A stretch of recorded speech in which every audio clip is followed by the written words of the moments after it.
If now there are times when there are fighting between clans in Sulu, when they call in the police, when they call in the local government officials to stop the fighting between two clans, they don't stop. But you send in one squad of Marines, the moment that they see a Marine in uniform, everything stops, because the thing there is they have respect for the man in uniform, and that is very important in fighting insurgency. Now, I believe that this strategy is working. We did not expand only from the barangay to the municipality. We expanded up to the provincial and throughout the region. It is now the military fighting a front where the enemy has a youth sector in their ranks, a women's sector in their ranks, a labor sector, all other sectors. What we did was, in the past, it was only the military that's confronting head-on all these sectors.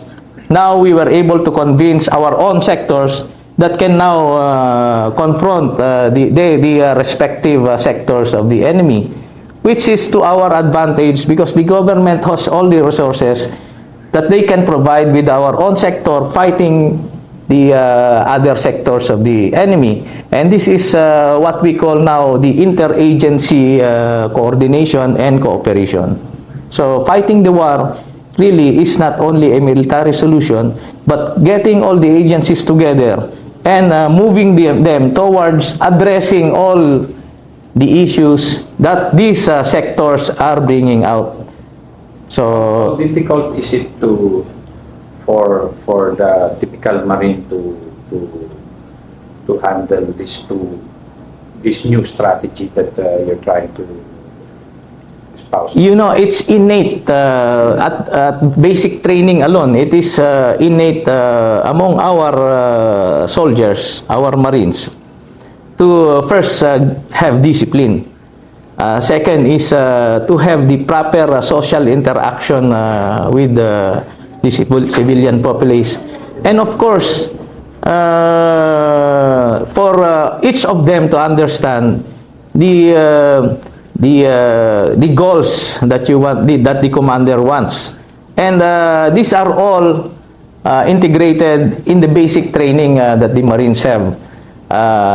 It is now expounded when they report to the field and they see what their seniors are doing. Precisely, we have one of the principles of leadership, which is to be a model to your men. And if you do that thing, then down the line it will follow. So it's still being a model to your, be the example, good example to your men, and it trickles down to the lowest echelon. Being, sir, the counter-terrorism pioneer expert sa AFP ngayon, do you believe that yung strategy nyo ngayon would nakita ko, sir, is dalawa yung ano nyo, sir, surgical precision, special ops, and people support. Yes, it goes together, because, you know, first of all, while getting people support, you assure them of protection. How can they now be assured of protection when the level of violence in the environment is too high? I mean, they hear bombs all around. They not coming from the enemy, but from your own guns. How can you now tell them it's peaceful? Don't worry, it's peaceful. But they hear your howitzers firing. So what is the other alternative? Our other alternative is, by not disturbing the peace, we will be able to conduct surgical operations even without the enemy observing it. And that is the reason why we have to go to technology now for our special ops. We move at night, nobody sees us. we call it on the night. Even the civilians will not see you where you're going. But with good intelligence, hitting the enemy precisely where they are, and then finishing it off at a short period of time before daybreak, as if nothing happens. And we have done that a lot of times without disturbing the peace of the community. It is decreasing the level of violence in the community that assures the people that there really is peace going on, and that has been done a lot of times in Sulu. And I regret sometimes commanders go back to the conventional way of fighting, and that is firing all their guns without hitting the right target. It only creates insecurities among the civilians. 2, collateral damage, of course. 3, you are not synchronizing your strategy with the actual situation on the ground. I mean, you are telling the people that let's have peace, that we should have peace, when in fact you're firing all your guns and creating an atmosphere of a war zone. So it's synchronizing what you're saying as a strategy, assuring the people that everything is safe, without disturbing their normal way of life, by conducting precise surgical operations without even using your big guns. Because at that time when I was a brigade commander, until I became commander of the Joint Task Force Comet, I only used my howitzers in defense of a unit or a detachment that is really under attack. So in the whole of Sulu, we were not using aerial bombing, we were not using howitzers. We only use them for defensive purposes. Galing, sir. Kasi doon sa History Channel, sir, may kwento niya yung Abu Sabaya story, sir. Pwede bang ikwento niyo a few advices, sir, sa kunyari nag-GSC? Kasi yung nakwento niyo doon is yung information, sir, di ba? This is how it happened. Yes. Pero from the point of view of a future battalion commander or maybe even a brigade commander in Sulu, how he could learn lessons nga yung sinasabi niyo ngayon, sir, na paano niya i-apply later, sir, yung sinasabi niyo ngayon, sir? Our only advantage against the enemy now is technology. With technology,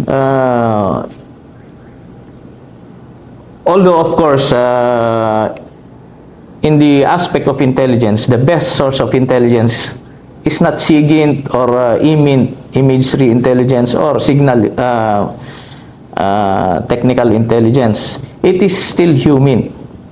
But with human, you can enhance intelligence by adding technology. For example, while your asset is going through a mission locating the enemy, you can give him symbol gadgets such as digital cameras, loggers, GPS loggers, to pinpoint exactly where the enemy is. And this is brought about by technology. Of course, we have other means to confirm what our assets are reporting to us through technology. So now, fighting with the best technology, which is our only advantage against the enemy. Remember, because they have mastery of the terrain, you have to move at night. With GPS and night vision goggles and other sophisticated equipment, you will be able to get as close to the enemy as possible and engaging them while it is still dark. And that's the vulnerability of the enemy now, because he does not have technology. Whereas if you do that at daytime, you won't even get as close as 1 kilometer from the enemy, and you will be engaged. But by doing it at night with technology, you are actually now closing in to the enemy and finishing him off before daybreak.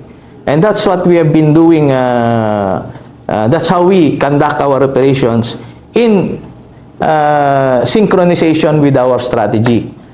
By doing, sabihin na natin, high-tech operations at night without even disturbing the peace in the community.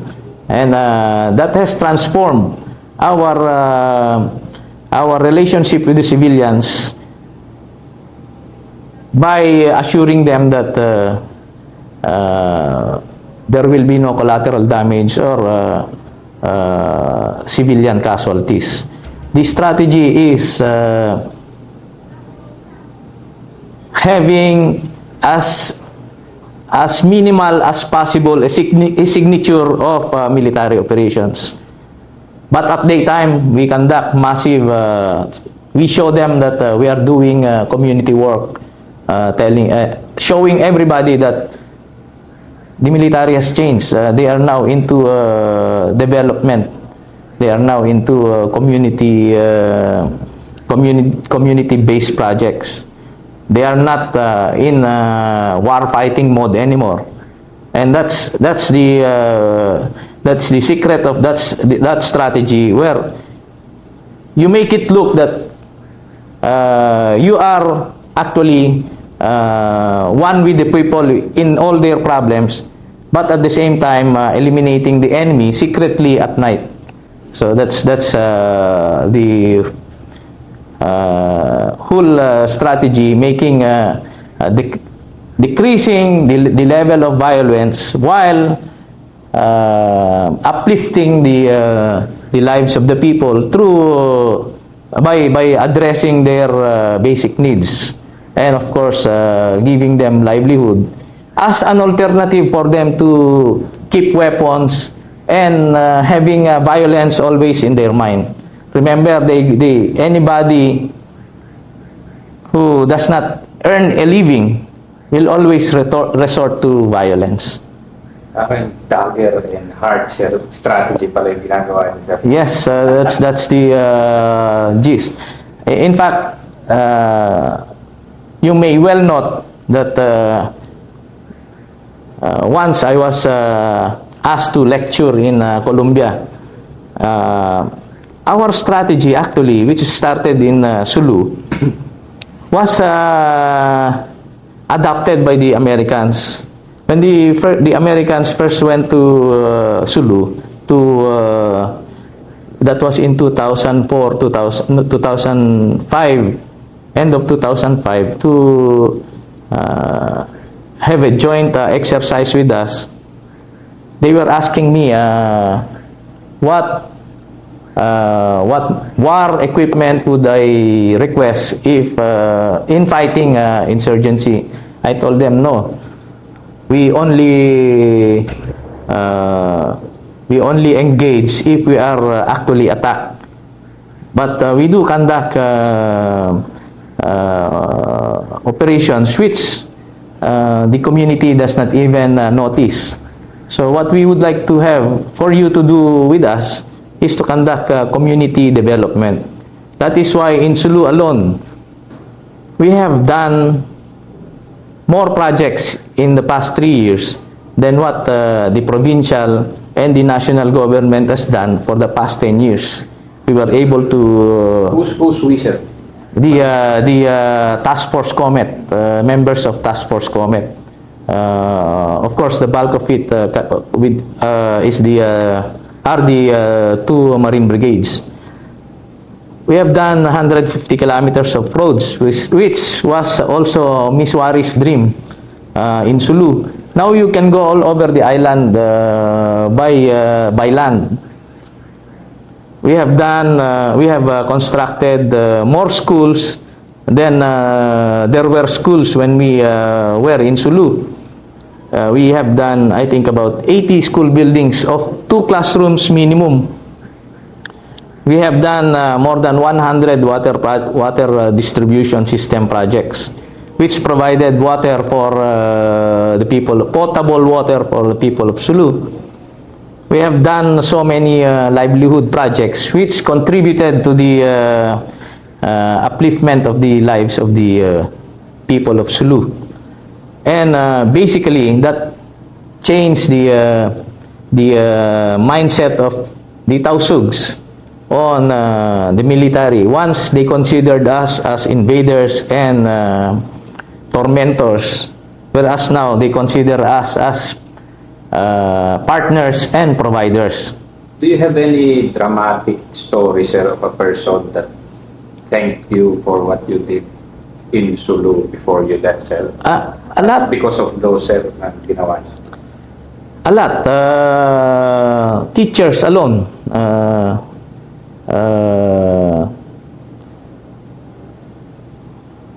Once I visited a supposedly public market in Panamao. It was a public market which was converted into a high school classrooms, 4 classrooms for each year, and there were about 50 to 60 students. You could almost cry because at that time when we visited, it was raining hard, and while they were conducting their classes, the whole place was underwater, because you can even see the sky from the roof because of the holes on the roof. The principal asked us if they could avail of the projects that we have been doing in other places. I told her Balikatan is fast approaching. Maybe in 1 or 2 months' time, we will recommend that we put up a separate high school building for them. Indeed, it was approved. It was approved by our armed forces and that of the U.S. Armed Forces. We were able to make a three classroom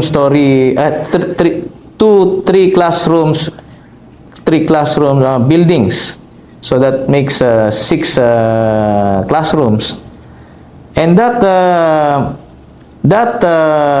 number of students, from 50 to 60 high school students, of course they were so excited.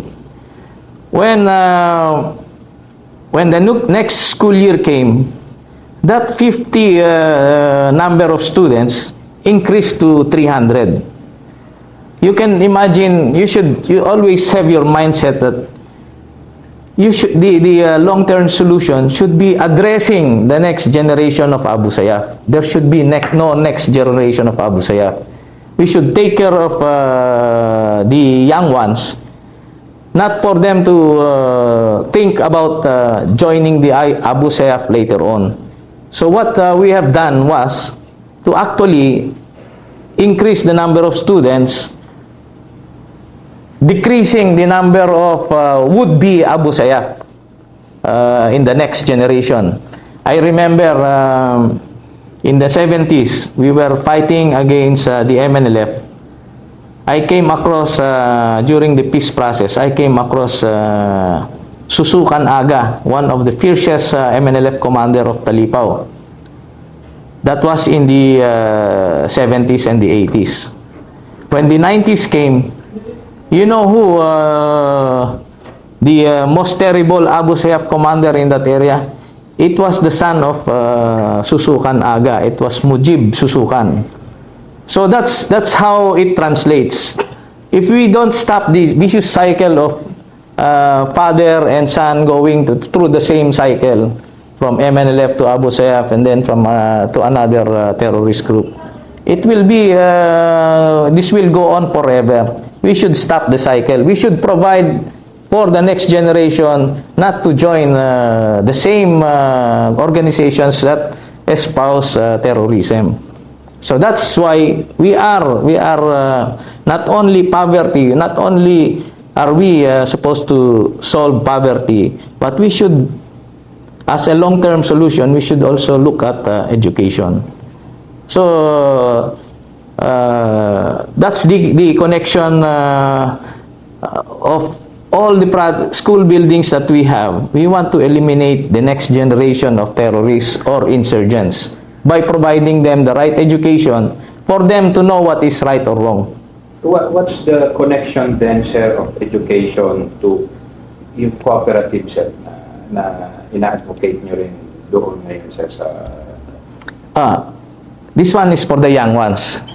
For the older ones, we have to give them livelihood. As I said a while ago, without somebody who does not earn anything, is the right recruit to become either a terrorist or an insurgent. So what are we supposed to do? We have to look for means for them to earn a living and have an alternative for being an insurgent or a terrorist, and that is providing livelihood for them. We have so many as such.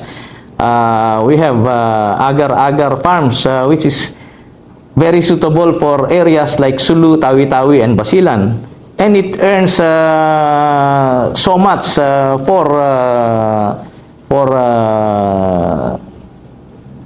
people intending to join the cottage industry of kidnapping or extortion.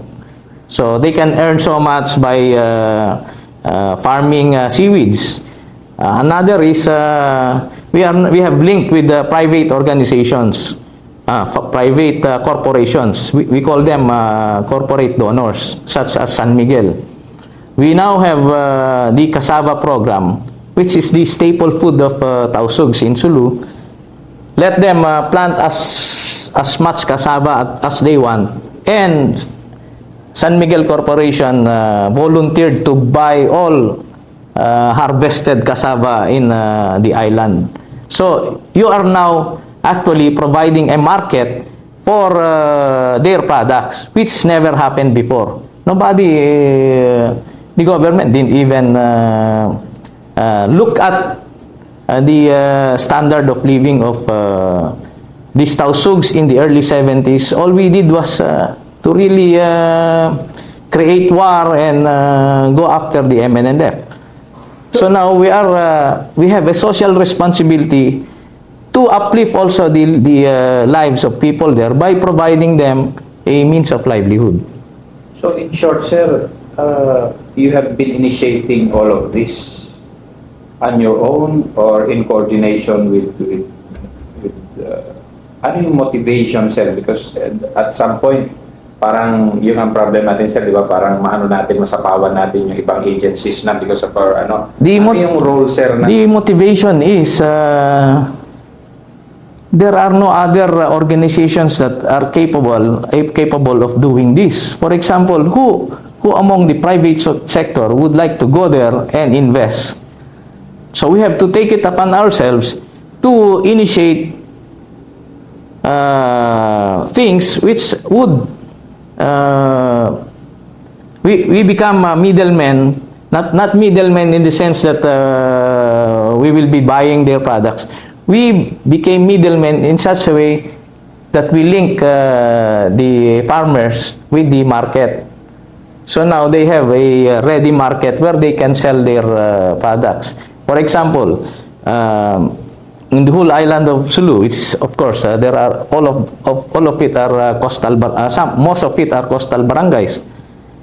Fish is abundant. Okay, if you are a fisherman in one of the coastal barangays, you have so many fish to catch, but where will you sell them? That is why we are also into infrastructure. We have recommended for, and which was done through, not only through the national government, but through foreign organizations such as USAID. They have constructed wharves roads, farm to market roads, roads that link coastal barangays to the main road so that they can take their catch to the storage facilities in main piers. Basically, we have done everything that normally should be done by the local government units, simply because there is a breakdown of governance in that area. And the only organized government unit that is capable of doing that is the military. And we have done that in the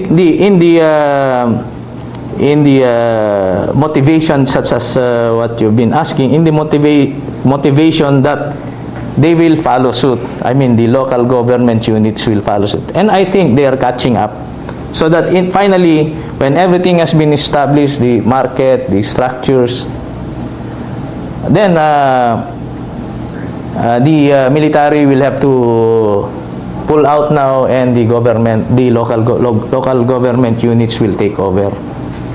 Sir, this is my second to the last question, sir. You've been mentioning about your cooperation with the international actors, sir. Yes. The NGOs or armed, especially the fight against terrorism, sir. How, in your long experience, what do you think is their proper role of international agencies or even international governments in counterterrorism? First of all, how did this start? International terrorism, how did this start? It all started when international terrorists came in to influence locals to join their movement. For example, Abu Sayyaf. What made them join that international organization? It's the Al-Qaeda. And if you ask me, which is I'm well versed in, it was specifically the brother-in-law of Osama bin Laden who set up the Abu Sayyaf in Mindanao. Khalifa. I don't think you can recruit him to be a suicide bomber or somebody who will be a kidnapper. We are providing a better solution, a better alternative for people not to join the advocates of terrorism. So, sir, this is my last question, sir, and could you address it, sir, to first-class cadets? yes. Because ito, sir, para rin sa kadete kasi ito ang instructional videos. And could I ask you, sir, the values that animated you from your younger days as a youth officer? Kaibigan ko, sir, mga kaibigan niya. Okay. To your warrior days. Okay. What made us rebel officers then? It was because of our idealism. We were not doing, the armed forces, as we perceive, was not doing the right thing. Resources were diverted to other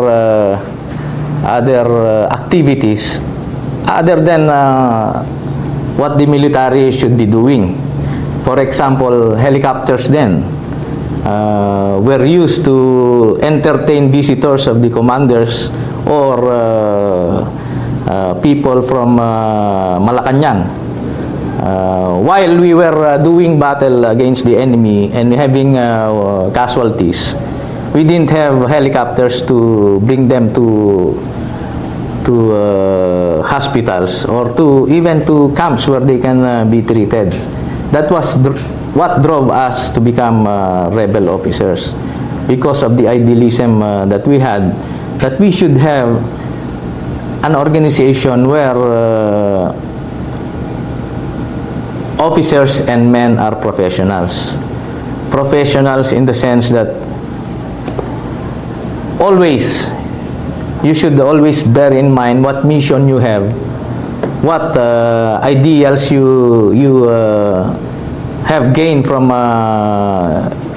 your stay at the academy, such as courage, integrity, and loyalty. And we were simply just that.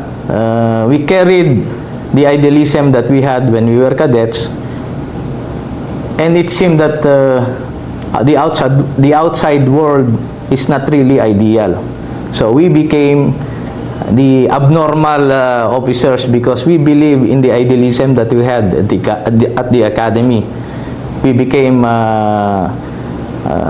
we were not team players because the team was so corrupt. We didn't want to be team players.